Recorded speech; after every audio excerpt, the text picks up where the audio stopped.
Hi ഇന്ന് ഞാൻ വിചാരിച്ചു ബീഫ് ഉന്നക്കായ ഉണ്ടാക്കാന്നേ. സാധാരണ സ്വീറ്റ് വേർഷൻ അല്ലേ ഉണ്ടാക്കുന്നത്. അപ്പോൾ ഇന്ന് സ്വീറ്റ് വേർഷന് പകരം അതിൻ്റെ അകത്ത് ഫില്ലിങ് ബീഫ് വെച്ചിട്ടാണ്. അപ്പോൾ നമുക്ക് കാണാം.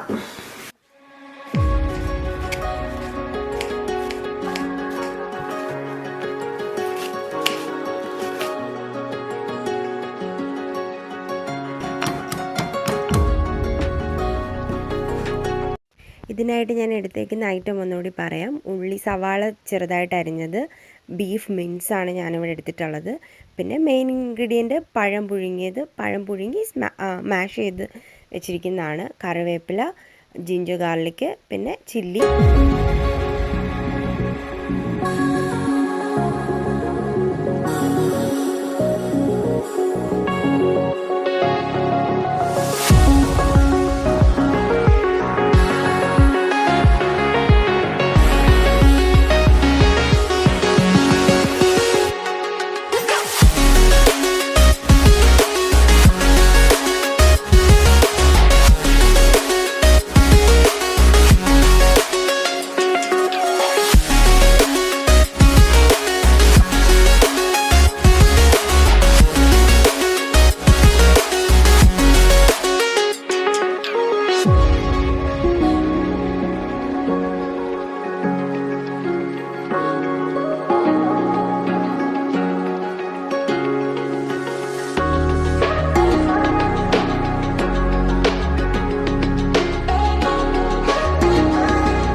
മസാല നന്നായിട്ട് വഴണ്ടതിന് ശേഷം ഞാൻ ആ മിൻസും കൂടി ഇതിലോട്ട് ചേർത്ത് നന്നായി ഇളക്കിയെടുത്തു. അതിൽ കുറച്ച് ചൂടുവെള്ളം കൂടി ഒഴിച്ചിട്ട് അടച്ചു വെച്ചു. അപ്പോൾ ഇത് റെഡി ആയിട്ടുണ്ട്. നമ്മുടെ ഫില്ലിങ് റെഡി ആയിട്ടുണ്ട്. അപ്പോൾ ഇതിൽ ഇനി ലാസ്റ്റ് കുറച്ച് പെപ്പറും കൂടെ ഇട്ടാൽ ഫില്ലിങ് റെഡി ആവും. ഇത് ഒരു 10-20 മിനിറ്റ് എനിക്ക് എന്തായാലും വേവാൻ വേണ്ടി എടുത്തു. അപ്പോൾ നമ്മുടെ ഫില്ലിങ് റെഡിയായി. ഇതിൽ ലാസ്റ്റ് ഒരു ടീസ്പൂൺ പെപ്പറും കൂടി ഇട്ട് കഴിഞ്ഞാൽ ഡൺ. ഫില്ലിങ് റെഡിയായി. നമ്മൾ അത് കോട്ട് ചെയ്യാനുള്ള സാധനം പഴം റെഡി ആയിട്ടുണ്ട്. ഫില്ലിങ്ങിൽ ഇത്രയുണ്ട്, പഴം ഇത്രയുണ്ട്. അപ്പോൾ ഇനി ഇതെങ്ങനെയാണ് കോട്ട് ചെയ്തെടുക്കുന്നതെന്ന് ഞാൻ ഒന്ന് കാണിച്ചു തരട്ടെ. ഞാൻ ചെറിയൊരു ബോൾ എടുത്തിട്ടേ അതിൽ ഫില്ല് ചെയ്ത് കാണിക്കാവേ.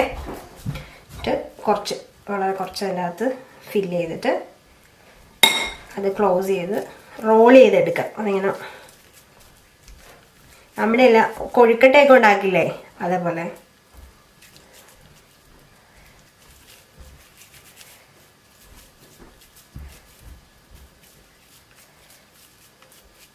യെസ്, ഏകദേശം ഇതുപോലെ ഇരിക്കും. അപ്പോൾ ഇതുപോലെ ബാക്കിയുള്ളതും കൂടി ഞാൻ ഉണ്ടാക്കിയിട്ട് ഇതിൻ്റെ ലാസ്റ്റ് സ്റ്റെപ്പും കൂടി കാണിച്ചു തരാം.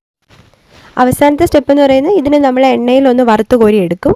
അതിൻ്റെ പുറം കോട്ടിങ് ഒന്ന് കളർ മാറുന്നവരെ, അതായത് ഒരു ബ്രൗണിഷ് നമ്മുടെ ഈ കട്ട്ലറ്റിൻ്റെ ഒക്കെ ഒരു നിറം വരുന്ന പോലെ ഒന്ന് വറുത്ത് കോരി എടുക്കും.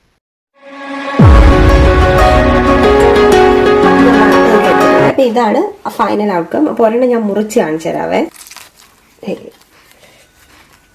ഇങ്ങനെ ഇരിക്കും.